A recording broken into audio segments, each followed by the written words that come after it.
morning and welcome to hashtag Rise and Grind. I am your host, Glenn Lundy. I am a husband to one, a father to seven, and the creator of what is going to be the number one most watched morning show in the world. It is 5:30 a.m. and I hope that you are ready to rise and grind.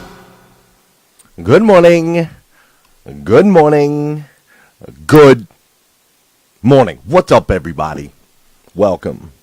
Welcome. Today, my friends, is Wednesday. That's right. Today is Wednesday, January 16th, 2019. And I got to tell you, it's about to be an incredible day.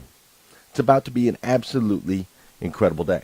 You see, I know this because today is the first and the last time that it'll ever be Wednesday, January 16th, 2018. So I don't know about you, but I'm about to make the absolute most out of this incredibly powerful, spectacular day.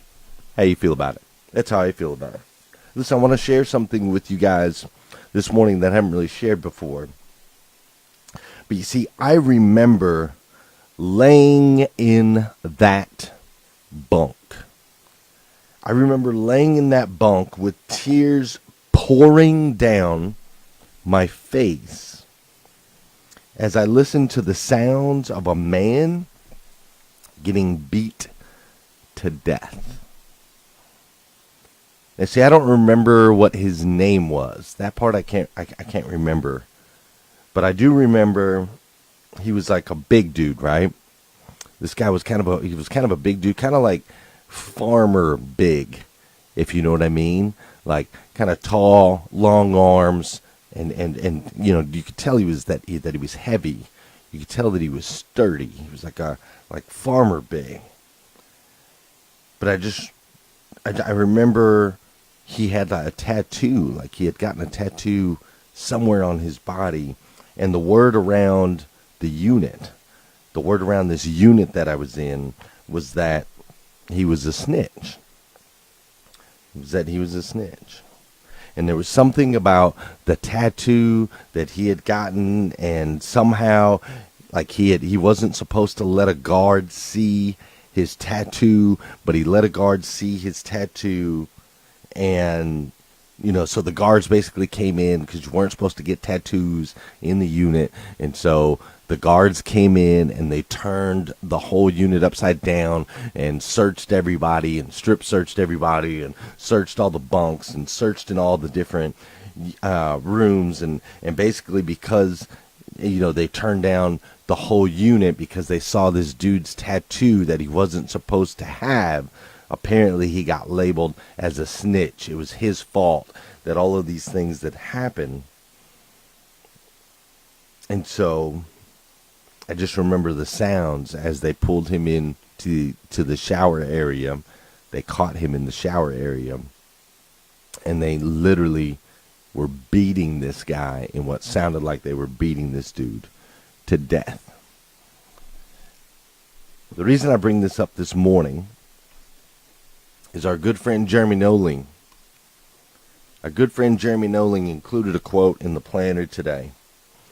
He shared this with us. It says, "Dear past, thank you for all of the lessons. Dear future, I am ready." I did my gratitude list this morning. I did my goals. I hope that you've done yours in your planner. I saw somebody post the other day. They hadn't cracked theirs open yet, but they were starting to, and I love that. But dear past, thank you for all the lessons. Dear future, I'm ready. And as I read those words today, it triggered something in me. It triggered something in me that I haven't necessarily shared with you guys before. It triggered kind of a vision, a lesson that I've learned in my past. And it reminded me how thankful I am of my past and how excited I am for my future. So today I'm going to share this story with you guys. I've never shared it before, but today I'm going to share this story with you guys. But first, you know what we got to do first. Let's dance. What we got here? That's interesting. It's an interesting sound. Okay, I think I can dig that. Let's see, where's it headed? Where's it headed? Okay, all right, there goes the drop. Hey, for those of you that know, and those of you that don't know, this is the part of the show where I need you to hit that share button. I bet you my sound's too loud. You guys can't hear me. Is it too loud? Alright, I don't know if you can hear me or not, but this is the part of the show where I need you to hit that share button. That's right, I need you to hit that share button.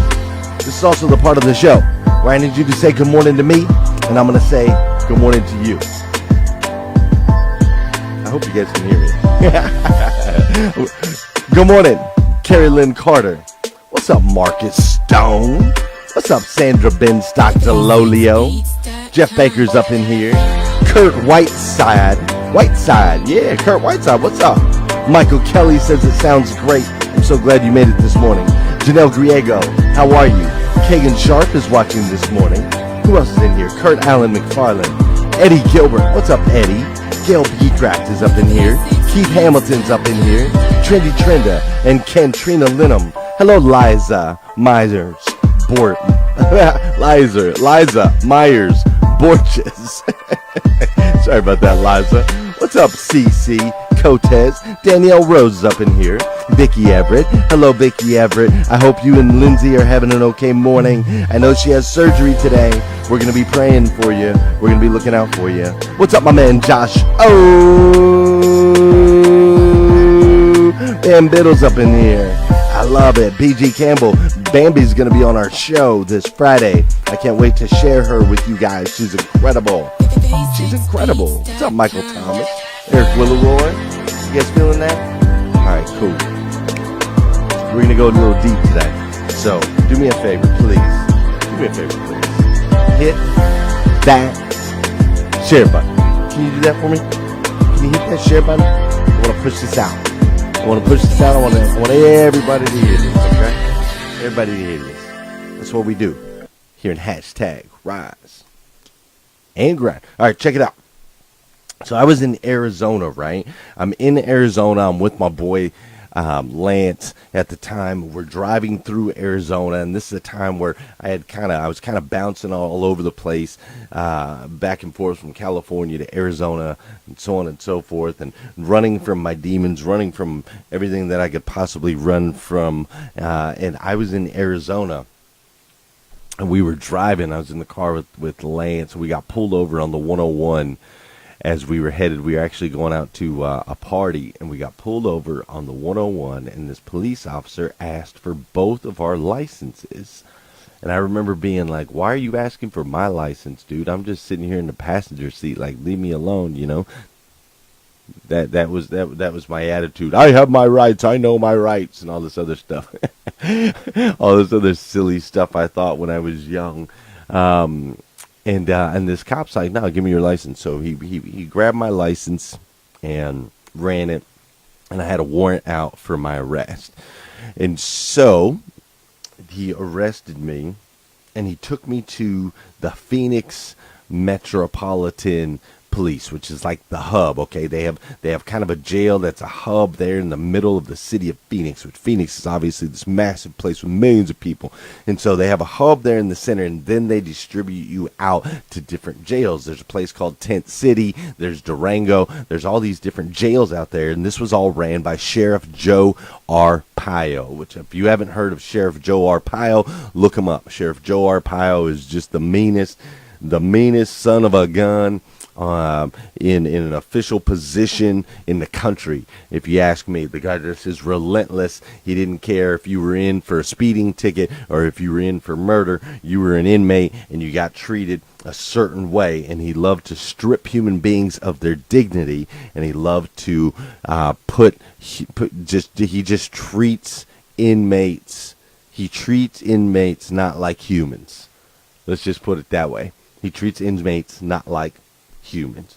So some people are for that. They think, okay, great. If you get a speeding ticket and you don't have the money to pay it, then you deserve to get treated like a dog. And other people don't necessarily agree with it. But that's the way that he rolled back out there in Arizona. So they took me to the Phoenix Metro Jail, right? And they took me into intake. And the first thing that they did in intake is they threw me in a room with about 60 other, maybe 70 other guys, and we're all in one room. It's like no one can sit down. Like there's a couple really big dudes that are sitting down that nobody wants to mess with, but other than that, nobody can sit down in this intake unit. Everybody's got to kind of stand up. It's just standing room only, and we're all standing in there, and everybody stinks, and there's a huge, massive pile of rotting food that's sitting there right in the middle of this room towards the back wall. And it's got banana peels and orange peels and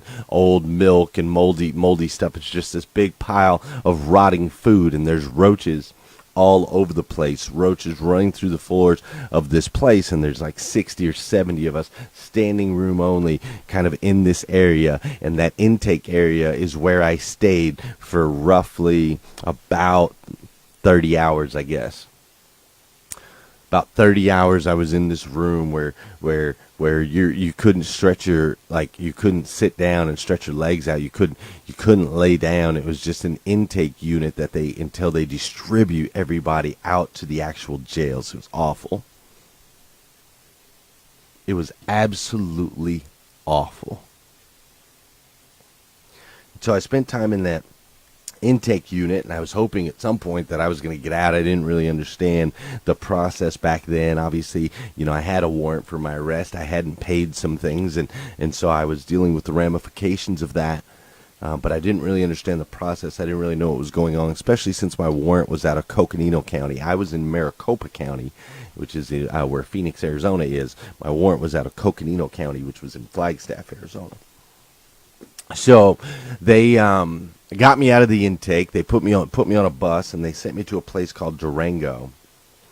And the Durango facility, what it's most known for, they actually have you fill out some forms right when you go in, is it's most known for still having asbestos in all of its, the whole building still has asbestos all the way through it. So when you go in, you fill out some forms that you basically know and understand that there's asbestos in there, and that if you're in there for any long period of time, when you get out of the Durango facility, there is a fund that is actually set up that you can sue the state of Arizona for $127 a day or something like that. You can actually sue the state of Arizona for exposing you to this asbestos, because they know and understand that it's harmful and can cause problems with you in the future. And here's the thing about Sheriff Joe Arpaio is, instead of spending the money to update the facility, he instead chose to set aside a fund to actually pay the claims as the inmates sue the state of Arizona.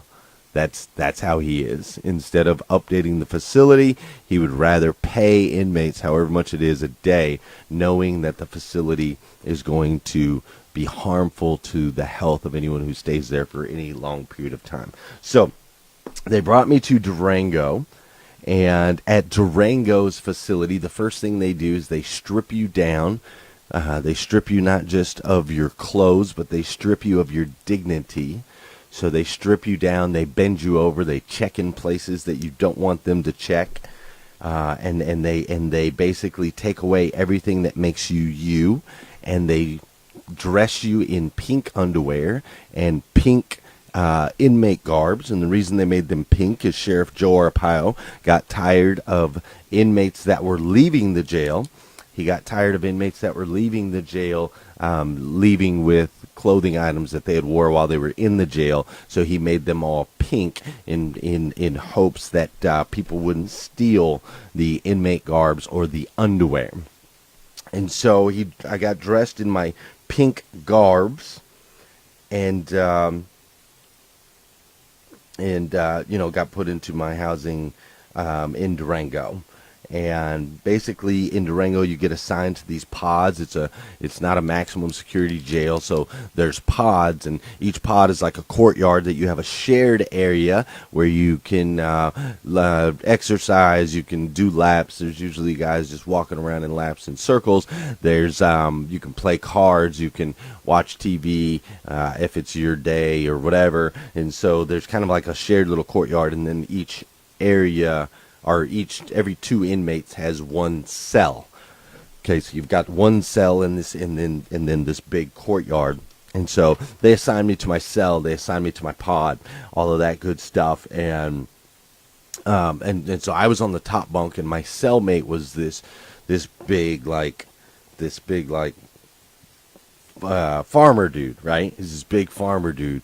And I say farmer dude just because of his build. He was a young kid. He was in there for selling crystal meth. He got caught for crystal meth. He was going to spend, I think 10 years is what he was looking at on his sentence. He was just kind of in the beginning of his sentence. He'd only been there a few months. And so he was in there, and he was kind of a big fellow, right? And he was breaking down the rules and explaining to me, everything. For example, breakfast. At Durango they serve meals twice a day, 6 a.m., 6 p.m. So 6 a.m. you got peanut butter and bread, milk, and an apple. And then at 6 p.m. you got dinner. That's it. There's nothing in between. There's no lunch. There's no, nothing like that. It's bread with peanut butter in the morning, and a milk and an apple. And if you missed your breakfast, like if you didn't wake up when they were handing out breakfast, then too bad. And then you got dinner at 6 p.m. So that's kind of how they serve the food. Now, of course, if you had people on the outside, you could get commissary, you could get money on your books, which you could use to buy top ramen or beef jerkies or different things. But if you didn't have anyone on the outside, well, then the way that you could develop commissary on the inside is you could fight. You could fight. You see, on Friday nights they would have fights back in the corner. They knew the routines of the security guards that would walk around the jail, and they knew the routines. And so on Friday nights, if you wanted to, you could fight for food at Durango. You could fight for food. Now, if you wanted to watch these fights, here's how it worked. If you wanted to watch these fights, you had to throw in 2 items of commissary. So if you threw in a Reese's peanut butter cup and a beef jerky, then you could watch the fight on Friday night. The fight would happen in the back of the shower area that was kind of in the corner that nobody could see. So if you wanted to attend and watch, then you had to throw in 2 pieces of commissary. And everybody that threw in 2 pieces of commissary would go in, and they would watch the guys who had no commissary that were starving. They would watch them literally go at it fist to fist and try to kill each other in this shower, because whoever won got the whole bag of commissary. Whoever won got all of the items that everybody else contributed. I remember there was one kid in there. He was a homeless kid, a black kid, young kid, 18 years old, and he was a fighter, grew up on the streets. And I remember him. He had gone apparently he was on a 5-fight win streak, because he knew no one on the outside. He had no connections on the outside, and the kid was starving, trying to just live off of a slice of bread and peanut butter, and then whatever slop they would bring us for dinner, and so this kid was just a crazy fighter, man. He was just an insane fighter, and he would just go in there and he would beat the living heck out of human beings. I mean, you could just hear, they'd take their shirts off and you could just hear the smacking sounds, like beating a steak. You know what I'm saying? You could just hear those sounds. It was just awful. It was awful. But my roommate, so he kind of broke down how it works with the commissary, the food. He taught me all the different stuff, and he told me his role. He told me that I was going to have to choose a side. I was going to have to choose a team if I wanted to be safe in jail. You had kind of have to align yourself with somebody, and me being half white and half black, and some people thought I was Mexican or Puerto Rican. They didn't really know. So he was explaining to me that I kind of had a unique situation myself. I got to choose which thugs I wanted to hang out with. I could hang out with the blacks, I could hang out with the Mexicans, whatever. Nobody really knew what I was. But he told me that I was going to have to choose, and then he explained to me who the leaders were of each different race and ethnicity, who the leaders were of the pods, and he explained to me his role. His role was that he was a hammer. So if the leader, he was mixed in with the white guys, and so if the leader of the white guys told him he had to go beat somebody up, then that was his job. Then that's what he had to do. He had to go beat them down, period. No questions asked. Otherwise, he would get jumped by the whole crew. So he was the hammer. And this dude, I'm telling you, was like a big farmer dude with these big, strong fists. It was crazy. And I remember laying there in the bunk one night with tears pouring out as I listened to the sounds of a man getting beat to death. That's what it sounded like. The sounds of this man getting beat to death. The dude had a tattoo that the guards had seen, and because they saw the tattoo, they turned the entire unit upside down, and because of that, they labeled him a snitch. They caught him in the shower, and my roommate beat the living crap out of this dude.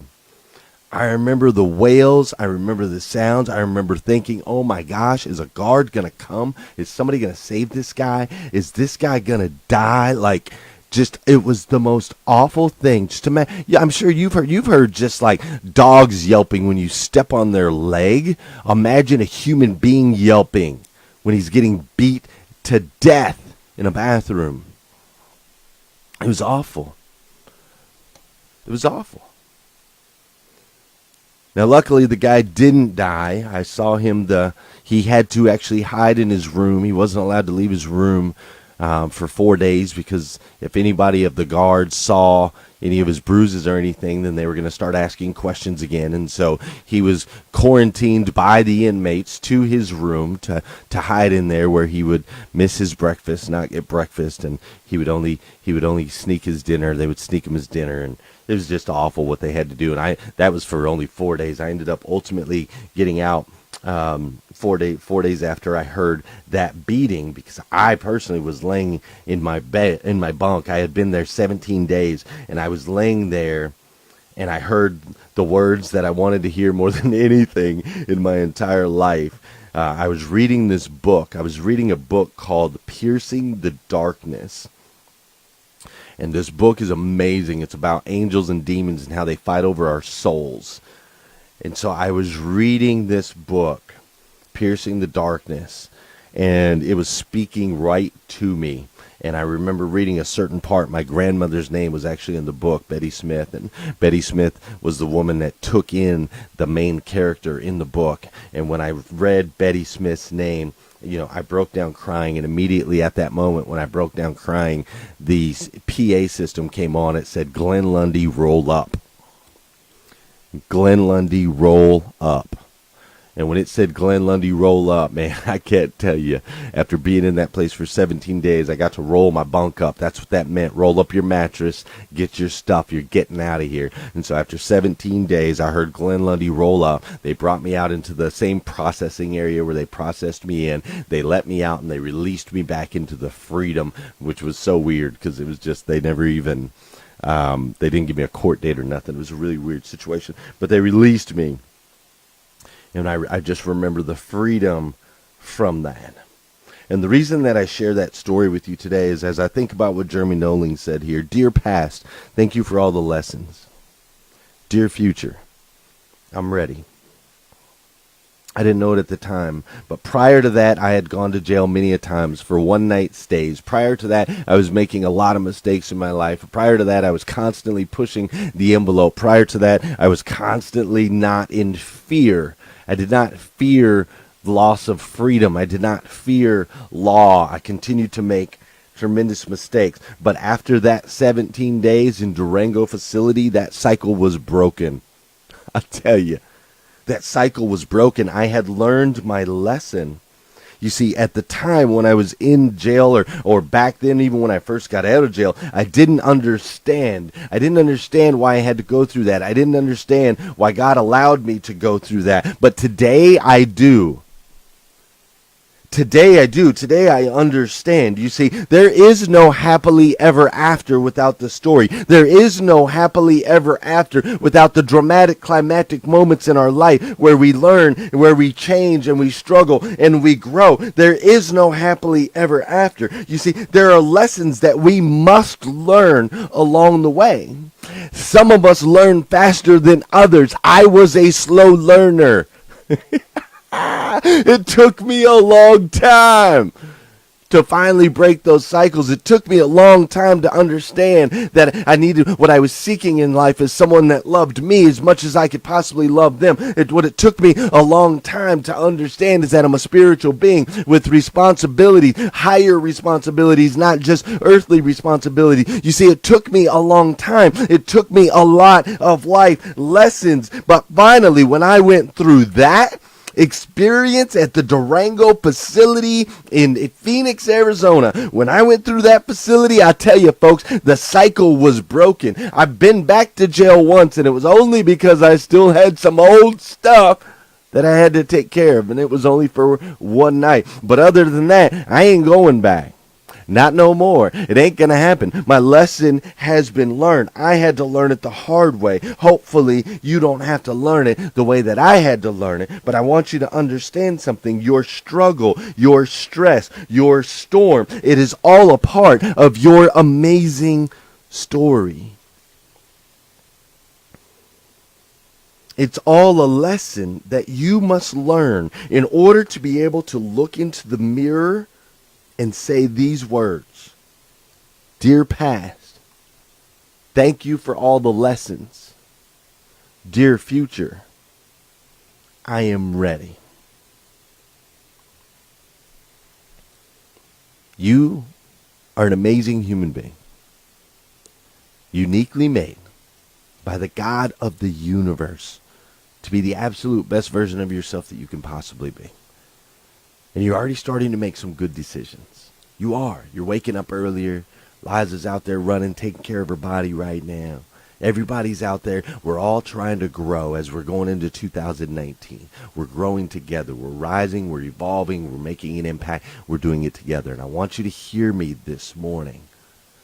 Whatever storm that you're going through, whatever the challenges that you're facing, whatever those stresses are, I want you to understand something, that you're already taking the steps that you need to take so that those things can become lessons in life that actually catapult you to the next level. You see, my Durango stories and all of those other stories are what got me to where I am today. They're the lessons that I had to learn so that I could become the best version of myself that I can possibly be. And I'm still rising, and I'm still evolving, and I'm still trying to make my impact on this planet. I'm not done yet. It's constantly, it's constantly work. What's the word I'm looking for? It's constantly a work in progress. Constantly a work in progress. But I want you to know you're already starting to make good decisions by being in the group, by watching the show. All of those good things, they're making an impact. It's making an impact on your friends. It's making an impact on your family members. It's made a massive impact on me. And I, for one, I absolutely love you for it. If nobody's told you that yet today, I want to be the first. I absolutely stinking love you. I do. So I want you to go out there today and just have an incredible, over-the-top, amazing day. I want you to look at the storms that you're going through. I want you to look at your life. I want you to think about these words right here. Dear past, thank you for all the lessons. Dear future, I am ready. Thank you, Jeremy Noling. I know you're going through a season right now. I know you're going through some storms right now. But just know, bro, just know, these are the lessons that we have to learn in order to become the best versions of ourselves that we can possibly be.